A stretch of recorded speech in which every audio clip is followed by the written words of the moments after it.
எல்லோருக்கும் வணக்கம். சாலிய பெருமக்கள் அனைவருக்கும் இந்த சென்னை சாலியர் மகாஜன சங்கம் உங்களை அன்புடன் வரவேற்கிறது. ஸோ என்னுடைய பேர் அழகுராஜ். என்னுடைய சொந்த ஊர் வந்து பார்த்திங்கன்னா சத்திரப்பட்டி. ஸோ இந்த யோகா கலையில் ஒரு 30 வருஷமாக நான் வந்துட்டு எடுத்துகிட்ருக்கிறேன். ஸோ நம்ம ஏற்கனவே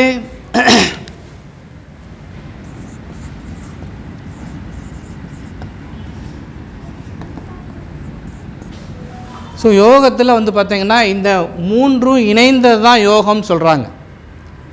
உடல், மனம், உயிர் 3 இணைந்தது தான் யோகம். புரிஞ்சுக்கோங்க. அப்போ யோகாசனம், ஆசனம் அப்படிங்கிறது ஒரு பகுதி தான். அதில் பிரணயாமா அப்படிங்கிறது ஒரு பகுதி. நிறைய பகுதிகள் வந்து பார்த்திங்கன்னா பிரித்து வச்சுருக்கிறாங்க. ஸோ அதை நமக்கு வந்து பார்த்திங்கன்னா குருகுல முறையில் அந்த காலத்தில் நமக்கு எல்லாமே சொல்லி கொடுத்தாங்க. அந்த குருகுல முறை இப்போ இல்லை. இந்த யோகாசன முறைகளில் நம்ம ஏற்கனவே வந்து பார்த்துட்ருக்குறோம். ஸோ நமக்கு எத்தனை அறிவு ஐயா? 6 அறிவா? சரி, பார்த்துருவோமா? 5 6 பார்த்துருவோமா? சரி, 6 அறிவு அப்படிங்கிற பட்சத்தில் கண்லேருந்து வரும். கண் ஒரு அறிவு. 6 அறிவுன்னு தெரிஞ்சுக்கணும்ல, என்னன்னு தெரிஞ்சுக்கணும்ல. அப்போ கண். அப்புறம் வந்துட்டு பார்த்திங்கன்னா அதுக்கடுத்து என்ன அறிவு? காது. அதுக்கப்புறம் மூக்கு. அதுக்கப்புறம் சுவைன்னு எடுத்துக்கலாமா, அல்லது வாயின்னு எடுத்துக்கிடுவோம். அதுக்கப்புறம் மெய், உடம்பு. 1 2 3 4 5 தானே இருக்குது. சரி, 5 புலன்கள். இந்த 5 புலன்களை தான் அறிவுன்னு சொல்கிறாங்க. இந்த 5 புலன்களால் உணரக்கூடியதை தான் அறிவுன்னு சொல்கிறாங்க. கரெக்டாக இல்லையா? அப்போ 6வதுங்க. நீங்கள் 6 அறிவு சொன்னீங்க இல்லையா? அப்போ 6 எங்கே இருக்குது? சிந்தித்தல். அதை நம்ம எப்படி எடுத்துக்கலாம்? இது எடுத்துக்கலாமா? இந்த 6வது அறிவு என்ன சொல்கிறாங்களா, சித்தர்கள் என்ன சொல்கிறாங்கன்னா மனம் அப்படின்னு சொல்கிறாங்க. ஸோ 5 அறிவு தான் நம்மளுடைய பாடிக்கு வந்து பார்த்திங்கன்னா. இந்த 5 அறிவையும் சரியாக பயன்படுத்துகிறது தான் 6ஆம் அறிவு. 6 அறிவு கிடையாது. இந்த 5 அறிவு எல்லாத்துக்கும் இருக்கான்னா, எல்லா ஜீவராசிகளுக்கும் 5 அறிவு உண்டு. ஈவன் மரம், செடி, கொடிகளுக்கு கூட 5 அறிவு உண்டு. இன்றைக்கி நிரூபிச்சிருக்கிறாங்க. அன்றைக்கும் சித்தர்கள் என்ன பண்ணுவாங்கன்னா, ஒரு மூலிகையை பறிக்கணும், இல்லை ஏதாவது ஒரு மரத்தில் ஒரு வியாதிக்கு பறிக்கணும் அப்படின்னா அதுக்கு ஒரு சில முறைகளை பயன்படுத்தி தான் அவங்க அந்த மூலிகையை பறிச்சிருக்காங்க. எடுத்தோடனே போய் பறிக்க மாட்டாங்க. அவங்க வந்து பார்த்திங்கன்னா அதுக்கு சாப நிவர்த்தி, கட்டு எல்லாம் போட்டு தான் அந்த மூலிகையை எடுப்பாங்க. ஏன்னா அதுலேயும் அந்த 5 அறிவு இருக்குது. இப்போ 5 அறிவு இருக்குது அப்படின்னா, உதாரணத்துக்கு ஒரு மாமரத்தை எடுத்துக்கோங்க. மாமரத்தை எடுத்துக்கிட்டிங்கன்னா அதில் பூ பார்த்திங்கன்னா கசப்பாக இருக்கும், பிஞ்சு பார்த்திங்கன்னா துவப்பாக இருக்கும், காய் பார்த்திங்கன்னா புளிப்பாக இருக்கும், பழம் பார்த்திங்கன்னா இனிப்பாக இருக்கும். ஏன் சார் பழம் இனிப்பாக இருக்குது சார்? நிலைகள் ஏன் மாறணும்? ஏன் மாற்றி? அது பூவிலே அது இனிப்பாக கொடுத்துருக்கலாமே சார். ஒரு தன்மை இல்லை, அதுக்கும் 5 அறிவு உண்டு. எப்படி கேட்டிங்கன்னா, அந்த மாமரத்துக்கும் ஒரு அறிவு உண்டு. ஏன்னா ஏற்கனவே நான் எடுத்திருக்கேன். நம்ம உடம்பு வந்து கிட்டத்தட்ட 87 லட்சம் பிறப்பு எடுத்து தான் இந்த மானிட பிறப்பு எடுத்திருக்கு அப்படின்னு ஏற்கனவே ஒரு கிளாஸில் எடுத்திருக்கேன். 87 லட்சம் பிறப்பு, 10 லட்சம் வருஷம் அந்த உயிர் ட்ராவல் பண்ணி 87 லட்சம் பிறப்பு எடுத்தால் தான் இந்த மனித தேகம் கிடைக்கும், இல்லாட்டி கிடைக்காது. புரிஞ்சுட்டிங்களா? ஸோ இதில் வந்து பார்த்திங்கன்னா இந்த மாமரத்துக்கும் 5 அறிவு தான். மரம், செடி, கொடி எல்லாத்துக்குமே 5 அறிவு தான். மாமரமில் எல்லா மரங்களும் எடுத்துக்கிட்டாலும் நீங்கள் 5 அறிவு தான் வரும் வந்து பார்த்திங்கன்னா. ஸோ அதுக்கு தெரியும், அது ஏதாவது ஒரு அனிமல்ஸோ வேறு ஏதோ பூவை பறித்து தின்றக்கூடாது. ஏன்னா அதோட இனவிருத்தி பண்ண முடியாது. அப்போ அது அங்கே என்ன செய்யும்? அந்த கசப்புத்தன்மை அதுக்கு தெரியாமல் அங்கே கசப்பு வைக்குமா?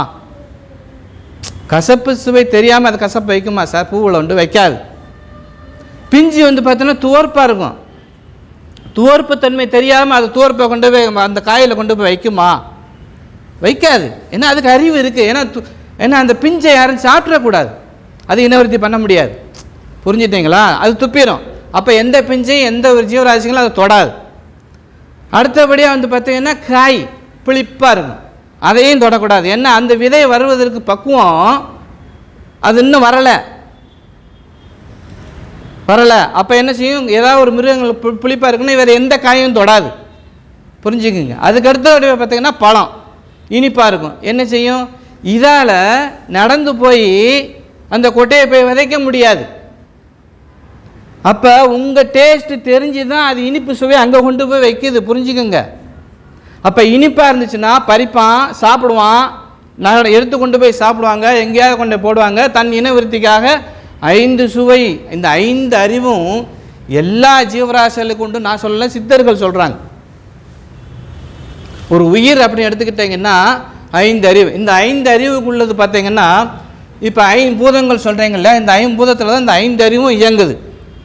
5 பூதங்களை வச்சு தான் இந்த 5 அறிவும் இயங்குது. இப்போ கண் எடுத்துக்கிட்டிங்கன்னா நெருப்பு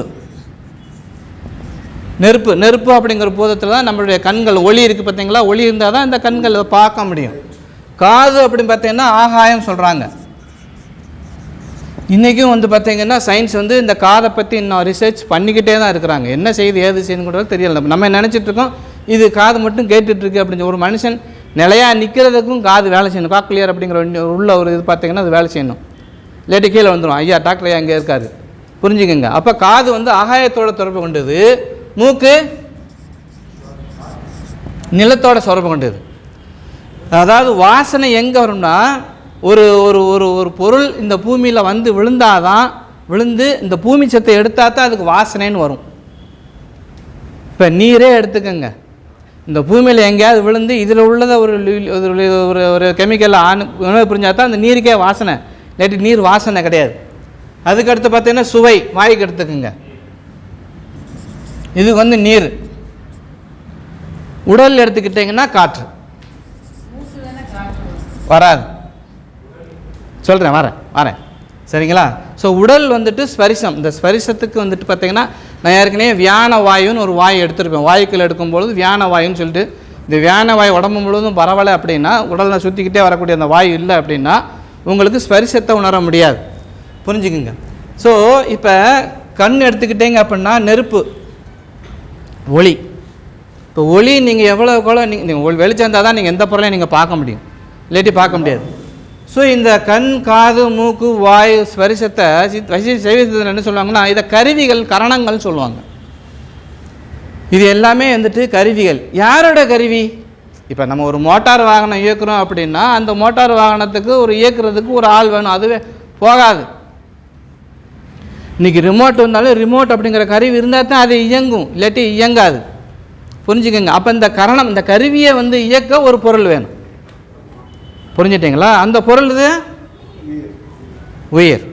புரிஞ்சுக்குங்க. இதைத்தான் வள்ளுவர் என்ன சொல்லியிருப்பாருன்னா, இப்போ கண் அப்படிங்கிறது பார்த்தல். அதாவது அவர் என்ன சொல்றாருன்னா சுவை, ஒளி, ஊறு,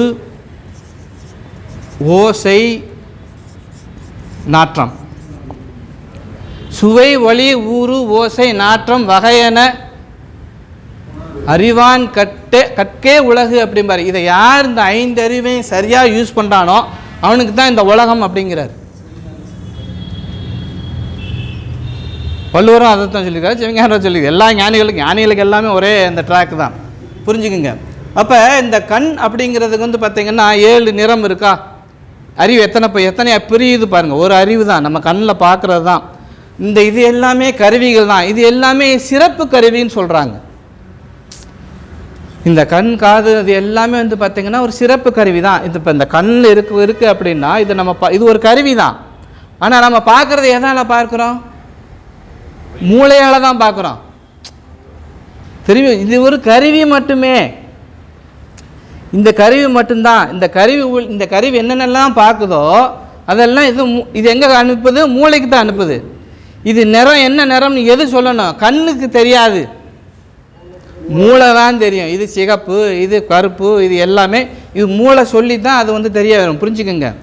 இந்த காதும் அதே மாதிரி தான். காதுலேயும் நீங்கள் என்னென்ன சப்தங்கள் எல்லாமே கேட்குறீங்க இல்லையா? ஸோ இதுக்கு வந்து பார்த்திங்கன்னா 7 நிறங்கள் நம்ம வந்து ஏற்கனவே சொல்லியிருக்கோம். பேசிக் கலர்ஸ் வந்து பார்த்திங்கன்னா 7 நிறம். இதிலேருந்து பிரிஞ்சு வேணால் வச்சுக்கலாம். அதே மாதிரி காது, ஆகாயம், இதுக்கு 7 சப்த ஸ்வரங்கள் இருக்குது பார்த்தீங்களா, 7 ஸ்வரங்கள் வச்சு பிரிச்சிருப்பாங்க. இன்னைக்கு இல்லை, அது அந்த ஆதி காலத்துலேருந்தே 7 ஸ்வரங்கள் தான். நீங்கள் என்ன பேசினாலும் என்ன பேசினா இதில் ஏதோ ஒன்று வந்துடும், எதுலையா ஒரு ராகத்தில் அது உள்ள ஒடையாந்துடும் வந்து பார்த்தீங்கன்னா. ஸோ மூக்கு, நிலம், வாசனை 7 வரும். அதாவது நிலத்தில், அதாவது தண்ணீர்லேருந்து வரக்கூடிய ஒரு வாசனை, நீர் வாழ்வன ஒரு வாசனை, சேற்றில் வாழ்வது வாசனை, அப்புறம் மரத்துலேருந்து, அப்புறம் செடியிலேருந்து, அப்புறம் கொடியிலேருந்து, இதிலேருந்து தான் வாசனை வருது. பொறுத்துங்க. நான் அடுத்து வரேன். சுவைக்கு எத்தனை? 7 சுவை. நம்ம என்ன சொல்லுவோம்? அறுசுவை சொல்லுவோம், 6 சுவை சொல்லுவோம். ஆனால் 7 சுவை. இவங்க என்ன பண்ணுறாங்கன்னா சித்தர்கள், நீர் இருக்குது பார்த்தீங்களா, இதையும் ஒரு சுவை, சுவை இல்லாத சுவை. ஏன்னா நீருக்கு சுவைத்தன்மை கிடையாது. இன்னும் சுவை உங்களுக்கு தண்ணியை சொல்ல முடியுமா? தண்ணி சுவையாக சொல்லவே முடியாது வந்து பார்த்தீங்கன்னா. அதையும் அவங்க ஒரு சுவையாக எடுத்துருக்குறாங்க. அதே மாதிரி காற்று, இந்த உடல் வந்து உணர்வு பார்த்தீங்களா, அதுக்கும் வந்துட்டு பார்த்தீங்கன்னா 7 உணர்வு, அதாவது 6 டச்சுன்னு சொல்கிறாங்க. இந்த ஞானிகள் எல்லாமே 6ஆலேயே உங்களை குணப்படுத்தி விட்ருவாங்க. அவங்க உங்களை பார்த்தே குணப்படுத்தி விட்ருவாங்க. ஹீல் சொல்கிறாங்க இல்லையா, ரேக்கியில் அண்ணாச்சி எடுப்பார். ஸோ இந்த 6ஆவிலேயே அவங்க டச்சே பண்ண மாட்டாங்க, ரேக்கில் பாடியை டச்சே பண்ண மாட்டாங்க, 6ஆவை டச் பண்ணியே ஒரு ஹீல் பண்ணிடுவாங்க. புரிஞ்சுக்குங்க. இது எல்லாமே வந்து பார்த்தீங்கன்னா இது சித்தர்கள் வகுத்து கொடுத்தது தான். ஸோ இந்த 6ஆம் மேல்நிலையில் ஒரு டச், 6ஆம் இடையில் ஒரு டச், அப்புறம் இந்த தொட்டும் தொடாமே ஒரு டச், அப்புறம் ஸ்பரிசத்தில் தொடுதல் ஒரு டச், அப்புறம் கொஞ்சம் அழுத்தி தொடுதல் ஒரு டச், அதுக்கடுத்து பார்த்தீங்கன்னா மஜ்ஜை வரைக்கும் போச்சு. ஆக மொத்தம் 7 உணர்வு, 7 விதத்தில் அது வந்துட்டு நீங்கள் டச் நீங்கள் வந்து பண்ணிக்கலாம். நெஞ்சை தொட்டுட்டேன்னு சொல்கிறாங்க பார்த்தீங்களா, அதெல்லாம் உள்ள வரையும் டச் பண்ணிட்டான்னு அர்த்தம். புரிஞ்சுக்கங்க, சரிங்களா? ஸோ அதை நெஞ்சை தொட்டுட்டாப்பா அப்படின்னு சொல்கிறாங்க பார்த்தீங்களா. அப்போ நெஞ்சுனா மஜ்ஜை வரைக்கும் உள்ள டச். இப்போ இவங்க இந்த அக்கு ப்ரெஷர்லாம் பார்த்தீங்கன்னா அது இது எலும்பு வரைக்கும் உள்ளே போயிடும். அந்த பிரபஞ்ச அறிவு உள்ள அந்த அது டச்சு தான். அது வந்து பார்த்தீங்கன்னா டச்சிலே அது அக்கு ப்ரெஷர். அனாச்சி பண்ணுறது அக்கு பஞ்சர், உள்ளவரே உள்ள கொஞ்சம். ஏன்னா இது டச்சில் 7 டச் சொல்லியிருக்கேன். இது வந்துட்டு என்ன பண்ணால் இப்படி தான் அழுத்தம், ஓரளவுக்கு 1 மாத்திரை 2 மாத்திரை 3 மாத்திரைன்னு சொல்லுவாங்க வந்து பார்த்தீங்கன்னா. அதுக்கு கீழே போகணும்னா அந்த ஊசியை தான் செலுத்தி ஆகணும். இப்போ முதல் பார்த்தீங்க இல்லையா அக்கு ப்ரெஷர் பார்த்தீங்க இல்லையா, அதுக்கு உள்ளே நீங்கள் போகணும் அப்படின்னா டச் பண்ணணும். ஏன்னா அது உள்ளே நாடி இருக்குது. ஏன்னா இது 72,500 நாடி நான் இருக்குன்னே சொல்லியிருக்கிறேன். மொத்த நாடி உங்களுக்கு 72,500 நாடி உள்ளே போகுது. இந்த 72,000 நாடியும் ஒருத்தன் அறிஞ்சிக்கிட்டான் அப்படின்னா 72,000 நாடியும் உள்ளே தான் இருக்குது. ஒரு சில நாடிகள் வெளியே வரும், ஒரு சில நாடிகள் உள்ளுக்குள்ளேயே ஓடும். புரிஞ்சுங்க. அந்த உள்ளுக்குள்ளே ஓடுற நாடிக்கு தான் பஞ்சிங் பண்ணுறது. அதை சரி பண்ணி அந்த பஞ்சபூதத்தில் என்ன இது இருக்கோ அதை சரி பண்ணி தான் நமக்கு அந்த உடல்நிலையை அவங்க என்ன பண்ணுறாங்க, சரி பண்ணி கொடுக்குறாங்க வந்து பார்த்தீங்கன்னா. ஸோ இப்போ 7 அப்போ இது எத்தனை அறிவாச்சு? இப்போ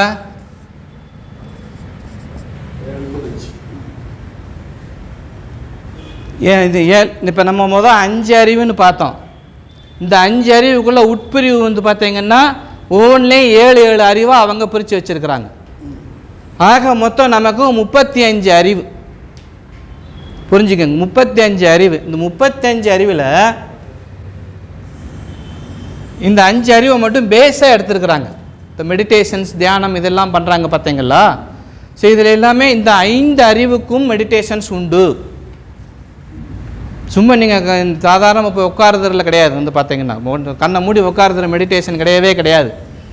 மெடிடேஷன் அப்படின்னா இந்த 5 அறிவில் எவன் சித்தி அடைகிறானோ, இந்த 5 அறிவு எல்லாருக்குமே இருக்கும். இந்த 5ல் இந்த 7 அவன் பிரித்து கொண்டு வரணும். 7 35 அறிவு வந்தாதான் அவன் 6 அறிவுப்படுத்த முழு மனிதன் சொல்கிறாங்க. நான் சொல்லலை, மகான்கள் சித்தர்கள் சொல்கிறாங்க. இந்த 5ல் இந்த 35 அறிவை எவன் ஒருவன் சரியாக பயன்படுத்தி வந்திருக்கிறானோ அவன்தான் 6 அறிவுலையும் சித்தி அடைஞ்சவன். அப்போ 6ஆம் அறிவு எது? மனம். புரிஞ்சுட்டிங்களா? 6ஆம் அறிவு என்னது? மனம். 5 அறிவு தான். இந்த 5 அறிவில் எவன் ஒருத்தன் சித்தி அடைகிறானோ அவன் தான் முழுமையான ஒரு 6 அறிவு உள்ள மனிதன். அப்படி மனுஷன் சொல்கிறாங்க. நம்ம எதை எடுத்தாலும் உள்ள பல்ல உள்ளே தள்ளிட்டு இருக்கிறோம் வந்து பார்த்தீங்கன்னா. எந்த வாசனை வந்தாலும் நம்ம பிடிச்சிட்டு இருக்கிறோம். என்ன பாட்டினாலும் கண்டதெல்லாம் நம்ம கேட்டுட்ருக்கோம் வந்து பார்த்தீங்கன்னா. ஸோ அது கிடையாது. இந்த 5 அறிவுக்கும் பயிற்சி இருக்குது. இந்த 5 அறிவுக்கும் பயிற்சி இருக்குது. இந்த 5 அறிவை நம்ம டியூன் பண்ணுறது, நம்ம மூளையில் வந்து பார்த்திங்கன்னா நிறைய நியூரான்ஸ் இருக்கும். இந்த 5 அறிவுகளுக்கு எவன் ஒருவன் சரியாக பயிற்சி கொடுக்குறானோ அந்த அறையெல்லாம் ஓப்பன் ஆயிரும். எல்லாம் நமக்கு வந்து க்ளோஸ்டு, நியூரான்ஸ் எல்லாமே வந்து பார்த்திங்கன்னா க்ளோஸ் பண்ணியே இருக்குது. இது என்ன மேலோட்டமாக உள்ள அறிவு மட்டும்தான் நம்ம பார்த்துட்ருக்குறோம். இன்னும் நீங்கள் ஆழத்துக்கு நீங்கள் உள்ளே போனீங்க அப்படின்னா இந்த 6ஆம் அறிவை முழுமையாக ஒரு மனிதன் எட்ட முடியும். இதுதான் எல்லாத்துக்குமே இருக்குது, எல்லாத்துக்குமே இருக்குது. இப்போ மதுரையில் வந்து பார்த்தீங்கன்னா கொக்குக்கோ அல்லது நாரைக்கோ மோட்சம் கொடுத்தாருன்னு ஒரு வரலாறுலாம் இருக்குது பார்த்துங்க. அப்புறம் தாவரம் செடி கொடிகளுக்கெல்லாம் இறைவன் மோட்சம் கொடுத்தாருன்னு இருக்குது. அப்போ அவைகள் என்ன பண்ணியிருக்குது, இந்த 6 அறிவே முடிச்சிருக்க போய்த்தானே அதுக்கு இறைவன் வந்துட்டு அதை காட்சி கொடுத்துருக்கிறாரு. இந்த 6 அறிவில் எவன் சித்தி அடைகிறானோ அவனுக்கு சத்தியமாக இறைவன் காட்சி கொடுப்பான், சத்தியமாக அவனுக்கு இறைவன் காட்சி கொடுப்பான். இதைத்தான் சித்தர்களும் சொல்கிறாங்க. வந்து பார்த்தீங்கன்னா இந்த கண் இருக்குது பார்த்தீங்களா, ஸோ இதுக்கு மட்டுமே தனியான ஒரு எக்ஸசைஸ் நிறைய வந்துட்டு இருக்குது. வந்து பார்த்தீங்கன்னா கண்ணனை இப்போ இவங்க இந்த ஊனக்கண்ணுக்கு கொடுக்கறது கிடையாது. ஸோ அகக்கண், இப்போ நம்மளுடைய கண்களுடைய மூளை பகுதி எங்கே இருக்கும், பின்பக்கம் இருக்கும், பின்பக்கம் மூளை. ஸோ ஒவ்வொரு பார்ட்டும் வந்து பார்த்தீங்கன்னா இந்த மூளையில் ஆக்குப்பை உட்காந்துருக்கு. அதுக்கு அதில் அந்த நியூரான்ஸ் அந்த நெர்வ்ஸ் மூலமாக தகவலை 24 மணி நேரமும் கொடுத்துக்கிட்டே இருக்கும், 24 மணி நேரம் கொடுத்துக்கிட்டே இருக்கும். அப்போ ஒரு சில நேரத்தில் நாம் இந்த கருவிகளை இயக்க விடாமல் பண்ணணும். அதுக்கு தான் இறைவன் கொடுத்த ஒரு செயல் தூக்கம். அதுலேயும் 2-3 கருவிகள் வேலை செஞ்சுட்டு தான் இருக்கும். சித்தம் வேலை செஞ்சிட்ருக்கோம், உயிர் வேலை செஞ்சிட்ருக்கோம், எல்லாமே வேலை செஞ்சுருக்கோம். அப்போ 6 அறிவில் ஒருத்தன் சித்தி அடைஞ்சிருக்கிறான் அப்படின்னா இந்த 35 அவன் தேர்ச்சி அடையணும். சரி, இந்த 35 தேர்ச்சி அடைஞ்சதுக்கு அப்புறம் என்ன சார் ஒரு இது இருக்குது, இந்த 35 தேர்ச்சி அடைஞ்சுனா எனக்கு என்ன அறிவு வரும், உண்டு இல்லையா, கேள்வி உண்டு இல்லையா? சரி, நம்ம இந்த 5 அறிவில் நம்ம வந்து தேர்ச்சி அடைஞ்சிட்டோம். இந்த 5 பிரித்து 7 அறிவுக்கு நாம் வந்துட்டோம். 7லையும் பிரித்து நீங்கள் உள்ளே கொண்டு போனீங்கன்னா இந்த ஒவ்வொன்றிலையும் 7 இருக்குது. இந்த ஒவ்வொன்றிலையும் 7 பிரிச்சுட்டு போகிறாங்க. அப்போ அதை தான் அவங்க என்ன சொல்கிறாங்க, 7ஆம் அறிவுன்னு சொல்கிறாங்க. இந்த 7ஆம் அறிவு எல்லா ஜீவராசிகளுக்கும் உண்டு, மனுஷனுக்கு மட்டுமல்ல, மனுஷனுக்கு மட்டுமல்ல, இங்கே இருக்கிற அவ்வளவு ஜீவராசிகளுக்கும் 7ஆம் அறிவு உண்டானா உண்டு. நீங்கள் இதில் சித்தி அடையாமல், இந்த 35 அறிவில் நீங்கள் சித்தி அடையாமல் நீங்கள் 7ஆம் அறிவை தொட முடியாது, தொட முடியாது. ஸோ இப்போ இந்த கண்களுக்கு உள்ள பயிற்சி அப்படின்னு பார்த்தீங்கன்னா, ஸோ நம்ம வந்துட்டு ஒரு உதாரணத்துக்கு ஒரு படம் எடுத்துக்கோங்க, நல்ல படம் எடுத்துக்கோங்க, நல்ல படம் எடுத்துக்கோங்க. அந்த படம் எடுத்துக்கிட்டிங்கன்னா கண்களுக்குள்ள பயிற்சி நல்லா கலர்ஃபுல்லாக இருக்கணும், நல்ல நிறைய டீட்டெயில்ஸ் இருக்கிற படமாக எடுத்துக்கோங்க. எடுத்துக்கிட்டு வரிசைக்காக நோட் பண்ணிக்கிட்டே வாங்கணும். வரிசைக்காக அதில் ஒரு டீட்டெயில்ஸை முடிஞ்சால் ஒரு பேப்பர் எடுத்துக்கோங்க, எழுதிக்கிட்டே வரணும். அந்த பகவான் வந்துட்டு ஒரு படத்தை எடுத்துக்கிட்டேன்னு வச்சுங்களேன், சிலம்பு அணிஞ்சிருக்கிறார், காலில் மெட்டி அணிஞ்சிருக்கிறார், கால் இந்த பொசிஷனில் இருக்குது. இதில் ஃபுல் டீட்டெயில்ஸ் கீழே இருந்து மேலே வரைக்கும் பார்த்திங்கன்னா ஒரு மினிமம் ஒரு 100-150 டீட்டெயில் நீங்கள் எடுக்கலாம், ஒரு சாதாரணமாக ஒரு படத்துலேருந்து எடுக்கலாம். இதை தினமும் பயிற்சி. அங்கே குருகுலத்தில் காட்டுக்குள்ளே என்ன சொல்லி கொடுத்துட்ருப்பாங்கன்னு நினச்சிட்டு இருக்கிறீங்க, நேராக போனவுடனே 7ஆம் அறிவை திறந்து விட்டு போடா அப்படின்னு சொல்லுவான்னு பார்த்தீங்களா? குருநாதர் கொடுக்க மாட்டார். இந்த 5 அறிவையும் அவனுக்கு தீட்டுவார், இந்த 5 அறிவையும் தீட்டுவார். இந்த 5 அறிவை தீட்டு எவன் ஒருவன் வர்றானோ அவனுக்கு தான் அந்த 7ஆம் அறிவு சித்திக்கும். அது வரைக்கும் அவனுக்கு 7ஆம் அறிவு சித்திக்காது. அப்போ இந்த 7ஆம் அறிவு அப்படிங்கிறது இந்த இதில் எல்லாத்தையுமே அவன் கண்ட்ரோல் பண்ண முடியும். இப்போ உதாரணமாக இப்போ சுவைன்னு வச்சுக்கோங்க.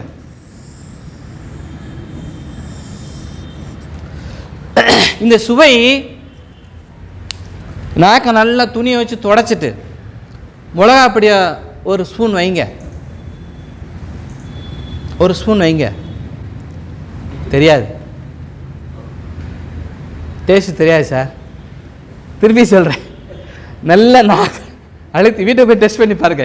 இங்கே மிளகாப்பொடி கொண்டு வரல. அல்லது நீங்கள் வந்துட்டு நீங்கள் நல்லா தொடச்சிட்டு சீனியை போடுங்க, இனிப்பு தெரியாது. எப்போ நீங்கள் உமிழ்நீரோ அல்லது நீரோ சேர்க்குறீங்களோ அப்போ தான் அந்த உறுப்பே வேலை செய்யும் சார். அது வரைக்கும் அது வேலை செய்யாது, அது வரைக்கும் அது வேலை செய்யாது. அப்போ இந்த சுவை அப்படிங்கிறதுக்கு நீர் அப்படிங்கிறது ரொம்ப முக்கியம். எவன் ஒருவன் சுவையை கட்டுக்குள் கொண்டு வருகிறானோ, எவன் ஒருவன் சுவையை கட்டுக்குள் கொண்டு வருகிறானோ அவன் நீர்மேல் நடப்பான். அவ்வளோதான். எவன் ஒருவன் சுவையை கட்டுக்குள், இந்த சுவை அரும்புகளை நீங்கள் கட்டுக்குள்ளே கொண்டு வந்துட்டீங்க அப்படின்னா அவன் நீரில் பறப்பான், நீரில் நடப்பான், மிதப்பான். அப்போ காற்றுல நடக்கிறது உடலை கட்டுக்கணும். நீங்கள் உடலில் ஸ்பரிசத்தை இந்த 7 ஆறா உள்ளே போகுது பார்த்தீங்களா, இந்த ஆறா எல்லாத்தையும் நீங்கள் உள்ளே நீங்கள் ஸ்பரிசம் எல்லாமே நீங்கள் டச் பண்ணி உள்ளே அந்த தியானத்தில் கொண்டு மெடிடேஷனில் கொண்டு போக நீங்கள் காற்றுல பறக்கலாம். எவ்வளோ ஈஸியான ஒரு டெக்னாலஜி பாருங்கள். ஆனால் கண்ட்ரோல் பண்ணுறதா ரொம்ப கஷ்டம். ஒரு முறை காஞ்சி பெரியவர் வந்துட்டு எங்கேயோ ஒரு இடத்துல சாப்பிட போனார். அங்கே ஏதோ ஒரு காய்கறி வச்சுருக்கிறாங்க. அந்த காய்கறியை கொஞ்சம் டேஸ்ட்டாக இருந்திருக்கு. அவர் அதை சாப்பிட்ருக்கிறாரு. சாப்பிட்டுட்டு இது ரொம்ப டேஸ்ட்டாக இருக்குது, இன்னும் ஒரு கரண்டி வைமான்னார். அப்போ அவருக்கு ஒரு புத்தி பட்டுச்சான், சே நம்ம ஒரு ஞானி, ஒரு யோகி, இதுக்கு போய் அடிமை ஆகலாமா அப்படின்னு சொல்லிட்டு அன்னைக்கிலேருந்து அந்த காய்கறி அந்த சுவையை விட்டாரா சார். எதுக்கு நீங்கள் அடிமையாகிறீங்களோ அதை நீங்கள் விடும் பொழுது தான் இந்த நீர் புதத்தை நீங்கள் அடக்க முடியும். அது வரைக்கும் நீங்கள் அடக்கவே முடியாது. இப்படி ஒவ்வொரு புதத்திலும் அது மாதிரி தான் கண்களும். ஸோ கண்களை பார்த்து அவங்களுக்கு பார்த்தாருன்னா, யோகி பார்த்தாருன்னா எல்லாமே எரியுது பார்த்தீங்களா. கொக்கன்று நினைத்தாய கொங்கணவான்னு சொல்கிறாங்க இல்லைங்களா. அவர் கொக்கை பார்த்தாரு, எரிஞ்சிருச்சு. அப்போ எந்த கருவியை அவர் யூஸ் பண்ணார்? கையை யூஸ் பண்ணல, வாசனை யூஸ் பண்ணல, என்ன பண்ணார்? ஏன் அதை அவர் கண்ணை பார்த்து நெருப்பு எரிஞ்சது? என்ன இந்த கண்ணை அவர் சித்தி பண்ணிக்கிட்டார். இந்த கண் அப்படிங்கிற கருவி கண்ணு கிடையாது, கண்ணுக்கு செயல்படுத்தக்கூடிய மூளையில் உள்ள நியூரான்ஸ், கண்ணை செயல்படுத்தக்கூடிய நியூரான்ஸ். அந்த நியூரான்ஸை அவர் நம்மளும் சித்தி பண்ணலாம், நீங்களும் சித்தி பண்ணலாம். எல்லாருக்கும் அந்த இறைவன் கொடுத்த யாருக்கும் வஞ்சம் இல்லாமல் தான் கொடுத்துக்காரு. நாம தான் தப்பாக யூஸ் பண்ணிகிட்டு இருக்கோம். வேறு ஒன்றுமே தப்பாக யூஸ் பண்ணுறோம் சார், தப்பாக யூஸ் பண்ணுறோம், அவ்வளோதான், வேறு ஒன்று. ஸோ அந்த விதத்தில் நம்ம செயல்படுத்திட்டு இருக்கிறோம். அதே மாதிரி சரி, நம்ம எந்த ஒரு உறுப்புகளே பார்த்தீங்கன்னா நம்ம எவ்வளவுக்கு எவ்வளோ நீங்கள் சித்தி பண்ணுறீங்களோ, சித்தி பண்ணுறோன்னா அந்த நிறைய பயிற்சிகள் இருக்குது, இங்கே விளக்க முடியாது. ஸோ அந்த பயிற்சிகளை ஒவ்வொன்றும் செய்ய செய்ய செய்ய செய்ய இதை தான் அவங்க என்ன பண்ணாங்கன்னா குருகுலத்தில் தன்னுடைய சிஷியர்களுக்கு சொல்லிக் கொடுத்தாங்க. சிஷியர்களுக்கு இந்த 5 உறுப்பையும் கட்டுப்படுத்துவதற்கு சொல்லிக் கொடுப்பாங்க. இதை சொல்லிக் கொடுக்குறத தான் அவங்க என்ன பண்ணாங்க, இப்போ ஆகாயத்தை சித்தி பண்ணணும். அப்போ என்ன பண்ணணும்? ஆகாய மார்க்கமாக நான் பிரவேசம் பண்ணணும், ஆகாய மார்க்கமாக நான் பிரவேசம் பண்ணணும். அதுக்குள்ளே மூளையோட பார்ட் எதோட லிங்கில் இருக்குது? காதோட லிங்கில் இருக்குது. சரி, இந்த காதுலேருந்து போகுது பார்த்தீங்களா, இந்த காதுலேருந்து இங்கே போகும் உள்ள, இங்கே ஒரு மூளை இருக்கும், இந்த மேலையாக்கில் இருக்கும். பார்த்தீங்கன்னா நீங்கள் 8D 4Dலாம் சவுண்டு கேட்டு பார்த்துருக்கீங்களா? 4D சவுண்டு 8D சவுண்ட்லாம் கேட்டு பார்த்துருக்கீங்களா சார்? நீங்கள் பார்த்தீங்கன்னா மேலே கூடியே போயிட்டு மேலே கூடியே வரும், பின்னாடி கேட்காது, நடுவில் கேட்காது. புரிஞ்சுக்கோங்க, நடுவில் எங்கேயுமே கேட்காது. நீங்கள் இப்போ கேட்டிங்கன்னா மண்டைக்குள்ளே இங்கிட்ட அங்கிட்டும் ஓடும், இங்கே மேலே கூடயே ஓடிட்டு இருக்கும். பார்த்தீங்கன்னா கேட்டு பாருங்கள், 4D சாங்ஸ்னு இன்றைக்கி யூடியூப்லாம் இருக்குது, கேட்டு பாருங்கள்.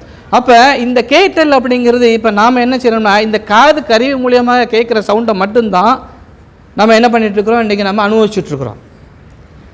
இது எல்லாமே நான் சொல்லிட்டேன் சிறப்பு கருவின்னு சொல்லிட்டேன், சிறப்பு கருவி. அப்போ இந்த சிறப்பு கருவியில் இந்த மூளையையும் ஒரு இயக்கிற ஒரு கருவி இருக்கணும். உங்களை இயக்கிற கருவி மூளை, மூளையை இயக்கிற கருவி ஏதாவது ஒரு கருவி இருக்கணும்ல, ஏதாவது ஒரு கருவி இருக்கணும்ல. அதாவது பிசிக்கல் சொல்கிறேன், இந்த மூளை பிசிக்கல், நான் மென்டலியாக மற்றதெல்லாம் விடுங்க, அறிவுக்கு பின்னாடி போக வேண்டாம். ஸோ பிசிக்கலாக இப்போ ஹைப்போதாலமஸ்ன்னு சொல்கிறாங்க. இன்றைக்கு உள்ள ஹைப்போதாலமஸ் என்ன பண்ணுறது சொல்கிறாங்கன்னா, அந்த மூளையும் அது கட்டு பண்ணுறது, மூளையும் அது கட்டுக்குள்ளே கொண்டு வருது. பிசிக்கலாக சொல்கிறேன், நேராக நீங்கள் பார்க்கலாம், அந்த உறுப்பை நீங்கள் பார்க்கலாம், புரிஞ்சுக்கோங்க. அப்போ அந்த ஹைப்போதாலமஸில் என்ன பண்ணுறது, அந்த ஹைப்போதாலமஸ் என்ன பண்ணுறாங்கன்னா சித்தர்கள் இந்த அறிவை அங்கே கொண்டு போய் வைக்கணும். அந்த ஹைப்போதாலமஸ் உட்காந்துருக்கிற இடம் எது யார் பார்த்தீங்கன்னா இவர் உட்காந்துருப்பார், அங்கே பக்கத்தில் தான் இவர் உட்காந்துருப்பார். புரிஞ்சுட்டீங்களா? ஏன்னா இவர் இருந்தால் தான் அவர் இயங்குவார், இவர் இல்லைட்டா அவரும் இயங்க மாட்டார். அவரை இயக்கிற ஒரு பொருள் வேணும் இல்லையா? அப்போ அவர் இயக்க பொருள் இந்த உயிர் தான். அப்போ இந்த உயிர் பார்த்தீங்கன்னா பிரபஞ்சம் வழியாக தான் நமக்கு ஸ்பேஸில் வழியாக தான் உள்ளே வந்திருக்கு. இந்த பூமிக்குள்ளே வந்திருக்கு. நான் ஏற்கனவே கிளாஸ் எடுத்துருக்கிறேன், புரிஞ்சுக்கங்க எப்படி வந்தது அப்படிங்கிற எடுத்துருக்கிறேன். இப்போ ஒருத்தர் ஜனனம், இப்போ ஒரு மேலேருந்து வர்றாரு அப்படின்னா நட்சத்திரம் நம்ம கால்குலேட் பண்ணோம் பார்த்தீங்களா, நட்சத்திரம் சொல்லுவீங்க இல்லையா. இவர் கிருத்திகை நட்சத்திரத்தை பிறந்திருக்காரு அப்படின்னா இந்த ஜீவன் ஸ்பேஸ்லேருந்து கிருத்திகை நட்சத்திர மண்டலம் மூலயமா அது வரும். புரிஞ்சுக்கங்க, கிருத்திகை நட்சத்திர மண்டலத்து மூலியமாக அந்த ஸ்பேஸில் அந்த உயிர் வந்து இங்கே வந்து பறக்கும். அது எப்போ பறக்கும்? கிருத்திகை நட்சத்திரத்தில் பறக்கும். ஆப்ரேஷன் பண்ணுறதெல்லாம் கேட்காதீங்க, அதுவும் அதே மாதிரி தான். நீங்கள் ஆப்ரேஷன்னா உங்களுக்கு நல்ல நாளுங்கிறதுக்காக வேண்டி 3ஆம் மாதத்தில் அடுத்து எடுக்க முடியுமா என்ன? முடியாதுல்ல. அதுவும் நீங்கள் 9ஆம் மாதம் அந்த நேரம் கரெக்டாக முடிச்சுட்டு நீங்கள் அந்த நேரத்துக்கு பிறக்கணும்னு இருந்தால் தான் அந்த நேரத்தில் ஆப்ரேஷன் பண்ணி பிறக்க முடியும். அந்த நேரத்துக்கு அவர் டாக்டருக்கு எதுவும் வந்துச்சுன்னா அந்த நேரத்தில் அறுவை சிகிச்சை நிப்பாட்டிடுவார். புரிஞ்சுக்கோங்க. எல்லாருமே சொல்கிறாங்க, சார் இப்போல்லாம் அறுவை சிகிச்சை பண்ணி எடுத்துடுறோமே சார், அந்த இதில் நட்சத்திரம்லாம் அவங்க வந்துட்டு கரெக்டாக அந்த நட்சத்திரம் நல்ல நேரம் பார்த்து எடுத்துருக்காங்களா? அதுக்கு நேரம், அதில் பிறக்கணும்னு அது நேரம் இருக்குது. புரிஞ்சுக்கோங்க, அதுக்கு ஒரு விதி. அது எல்லாருக்குமே விதி உண்டு, விதி விலக்கும் உண்டு. அது விதி விலக்கில் பிறந்தது. புரிஞ்சுக்கோங்க. ஸோ ஒவ்வொரு நட்சத்திர மண்டலங்கள் வழியாக நம்ம இது நான் சொல்ல சித்தர்கள் எல்லாமே இது எல்லாமே நமக்கு ஆராய்ச்சி பண்ணி முழுசாக கொடுத்துட்டாங்க. முழுசாக ஏற்கனவே சொல்லும் பட்சத்தில் இந்த உலகத்திலேயே மூளையை 100% யூஸ் பண்ண ஒரே இனம் தமிழினம் மட்டும்தான். தமிழினம் மட்டுமே தான். வேறு எந்த இனமும் வந்து பார்த்திங்கன்னா மூளையை 100% யூஸ் பண்ணியிருக்காங்கன்னா யூஸ் பண்ணலை. ஸோ அந்த அளவுக்கு வந்து பார்த்திங்கன்னா இதில் ஆராய்ச்சி வரும். அப்போ 7ஆம் அறிவு அப்படிங்கிறது வந்து பார்த்திங்கன்னா இந்த 6 அறிவுலையும் சித்தி அடையுது. இந்த 6 அறிவுலையும் சித்தி அடைஞ்சு இந்த உயிர் இதுக்கு பார்த்தீங்களா, இந்த உயிர் ஒரு மிக அடமண்டான ஒரு பொருள். அது ரொம்ப அடம் பிடிக்கும், ரொம்ப அடம் பிடிக்கும். ஒரு விஷயத்தை நீங்கள் உள்ளே தள்ளணும்னா, புதுசாக உள்ளே தள்ளணும்னா லேசுக்குள்ளே அலோவ் பண்ணாது. ஆனால் அது என்ன செய்யும் தெரியுங்களா, அதுகிட்ட உள்ள விஷயத்தை நம்மகிட்ட எல்லாம் வேலை வாங்கிடும். அது என்னென்ன வேலை இன்றைக்கி வாங்கணுமோ அந்த வேலையெல்லாம் வாங்கிடும். நீங்கள் இந்த பயிற்சிக்கு நீங்கள் போனீங்கன்னா, இதில் ஏதாவது ஒரு பயிற்சிக்கு நீங்கள் போனீங்கன்னா என்ன வரும்? தூக்கத்தை கொண்டு விட்டுட்டு பேசாமல் போயிடும். நிறைய பேர் என்ன பண்ணுறாங்கன்னா, தியானம் பண்ணுறேன்னு சொல்லிட்டு நல்லா தூங்கி எஞ்சிருவான், நல்லா தூங்கிடுவான். தியானம் பண்ணுறது குரட்டே சவுண்டு வரும், தியானம் பண்ணுறதுல குரட்டே வரும். என்னப்பா பண்ண? தியானம் பண்ண சார். எப்படிப்பா குரட்டையெல்லாம் வருது அப்படின்னா அதனால தான் பிரதப்பட சார். சரி, நல்ல வேலை, ஏதோ உயிருக்கு நீ ஒன்றும் கொடுக்கல, உடம்புக்காது ஏதாவது பண்ணியிருக்கே போடான்றோம் நம்ம வந்துட்டு பார்த்தீங்க. புரிஞ்சுட்டிங்களா? அப்போ தூக்கத்தை எப்போவுமே என்ன செய்யும்னா, ஒரு இந்த 5 அறிவில் நீங்கள் உள்ளே போகும் பொழுது ஆட்டோமேட்டிக்காக இந்த உயிர் உங்களை அக்செப்ட் பண்ண விடாது. இதுக்காக தான் ஞானிகள் என்ன சொல்கிறாங்கன்னா, இது யோகாசனத்து மூலியமாகத்தான் நீங்கள் உள்ளே வர முடியும். இப்போ தூக்கம் வருது, இந்த உடம்பு வந்து ஒரு மிகப்பெரிய கெமிக்கல் ஃபேக்ட்ரி சார். இந்த உடம்பு மிகப்பெரிய கெமிக்கல் ஃபேக்ட்ரி. இங்கேருந்து கீழே வரைக்கும் எல்லாம் கெமிக்கல் சுரந்துக்கிட்டே தான் இருக்கும் வந்து பார்த்தீங்கன்னா. ஸோ கோவம் வந்துகிட்டே இருக்குது அப்படின்னு சொல்லுவார். வந்து பார்த்தீங்கன்னா கோவம் வந்துகிட்டே இருக்குன்னா ஏதோ ஒரு சுரப்பி வேலை செய்யலைன்னு அர்த்தம். நான் ஏற்கனவே எடுத்துருக்கிறேன். இங்கே வந்துட்டு கோவம் அதிகமாக தான், எந்த சுரப்பி வேலை செய்யலை, தைமஸ் கிளாண்ட் வேலை செய்யலைன்னா அவனுக்கு கோவம் வந்துகிட்டே தான் இருக்கும். நீங்கள் ஞானிகளுக்கு வந்து பார்த்தீங்கன்னா ஒரு தடவை ஓம்ங்கிற சவுண்டுக்கு ஒலிக்கு எடுத்த ஞாபகம் இருக்குங்களா? இங்கே வந்திருந்தீங்கன்னா ஓம்ங்கிற ஒலியின் ரகசியம் நான் எடுத்திருப்பேன். வந்து பார்த்தீங்கன்னா அந்த ஓம்ங்கிற சவுண்டு வந்து பார்த்தீங்கன்னா தான் அந்த தைமஸ் கிளாண்ட் வேலை செய்யறதுக்கு உண்டான ஒரு சவுண்ட். நான் ஏற்கனவே ஒலி எடுத்திருப்பேன். இதுதான் என்ன பண்ணுறாங்க, பிரபஞ்சம் முழுவதும் இருக்குது அப்படின்னு சித்தர்கள் சொல்கிறாங்க. சித்தர்கள் சொன்னாங்க. இன்றைக்கும் விஞ்ஞானம் அதை தான் ஒத்துக்கிட்டு இருக்கு இல்லையா? கடவுள் எந்த வடிவத்தில் இருக்கிறார்? கோயிலுக்கு போங்க. கோயிலுக்கு போனால் அவன் என்ன செய்வான்? தீபம் காமிப்பான், பெல் அடிப்பான். இந்த 2 ஃபார்மில் தான்டா கடவுள் இருக்கார் அப்படிங்கிற உலகத்தை தான். நீ கற்பூரத்தை கொண்டு கட்டி எரிச்சாலும் கடவுள் வரமாட்டான். புரிஞ்சுக்கங்க, தயவுசெய்து புரிஞ்சுக்கங்க. ஸோ இந்த மணி சவுண்ட், ஏதோ ஒன்று சவுண்டு உள்ளே கொடுக்கணும் சார். அதை டமரா அடிச்சுக்கலாம், இல்லை மணி அடிச்சுக்கலாம், நீ எதனாலும் நீங்கள் அடிச்சுக்கோங்க, ஏதோ சவுண்டு வரணும். சவுண்டு.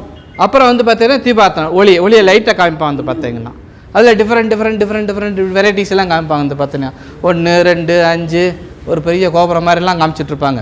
ஸோ ஒன்றாகி பலவாகி இருக்கிற இறைவன் அப்படின்னு சொல்லி உணர்த்துறதுக்கு தான் அங்கே. ஸோ இதில் காமிச்சா அங்கே இறைவன் நேரம் இப்படி வந்து உட்காந்துரும் அப்படிலாம் கிடையாது. வந்து பார்த்தீங்கன்னா இறைவன் கண்டிப்பாக இருக்கிறார், கண்டிப்பாக எல்லாருக்கும் காட்சி கொடுப்பார். காட்சி கொடுக்காம யாரையும் உங்களை மேலே அனுப்பவே மாட்டார், கவலையப்படாதீங்க. அது எப்போன்னு தான் தெரியாது, புரிஞ்சுக்குங்க. ஸோ சவுண்ட் அண்டு இந்த ஒளி அண்டு ஒளியை விட நுண்ணியது ஒளி. ஒளி நுண்ணிய பொருள், இந்த ஒளியை விட நுண்ணிய பொருள் ஒளி. புரிஞ்சுக்குங்க. இந்த ஒளியை செறிவூட்ட ஒளி வரும். பிரபஞ்சத்தில் எல்லாமே வந்து பார்த்திங்கன்னா, ஸோ இந்த ஒளியை செறிவூட்ட ஒளி வரும், லைட் வரும், சவுண்டு தான் பேஸ். புரிஞ்சுக்குங்க. இந்த மந்திரங்கள்லாம் சொல்கிறாங்க இல்லைங்களா, இந்த மந்திரங்கள்லாம் என்னது வந்து பார்த்திங்கன்னா it's a sound, special sound சொல்கிறோம் பார்த்திங்கன்னா. மந்திரங்கள்லாம் வந்து பார்த்திங்கன்னா ஸ்பெஷல் சவுண்டு சொல்லியிருப்பாங்க. இப்போ வந்து பார்த்திங்கன்னா ஸ்ரீம்னு இருக்கும்,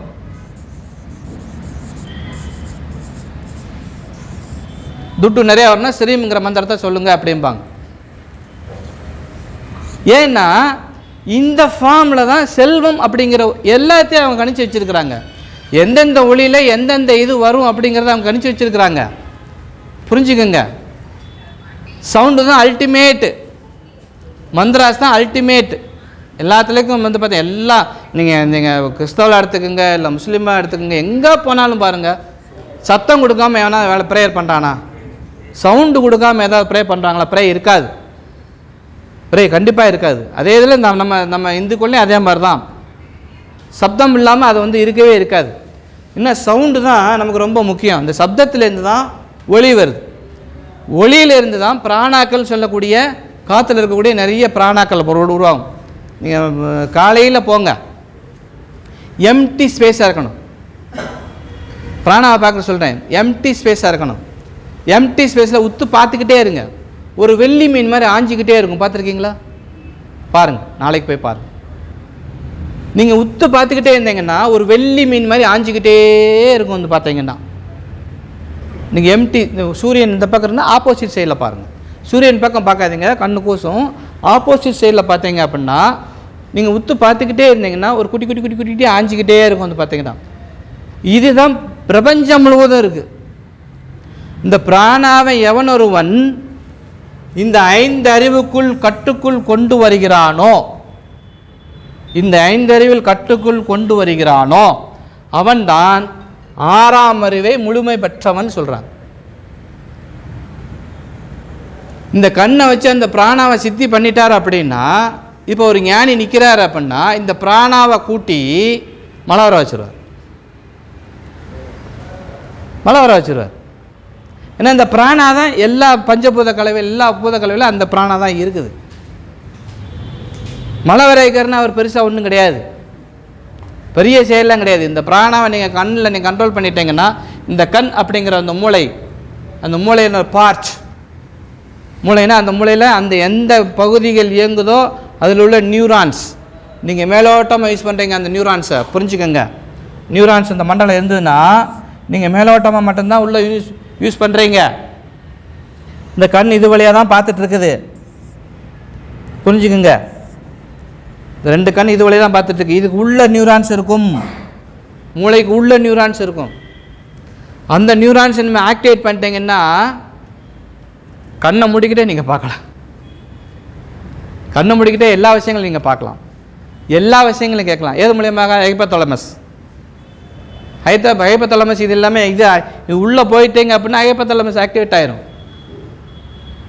3வது கண், சிவபெருமானுக்கு 3வது கண் சொல்கிறீங்க இல்லையா, 3வது கண் உங்களுக்குள்ளேயும் ஆக்டிவேட் ஆகும். உங்களுக்குள்ளேயும் இருக்குது, இல்லாமலாம் கிடையாது, எல்லாருக்குள்ளேயும் 3வது கண் இருக்குது. நமக்கு ஓப்பன் பண்ண தெரியல, அவ்வளோதான். நம்ம குருகுலத்தை மறந்துட்டோம், நம்ம அதை ஓப்பன் பண்ண தெரியாமல் இருக்கிறோம். ஸோ நன்றி, வணக்கம்.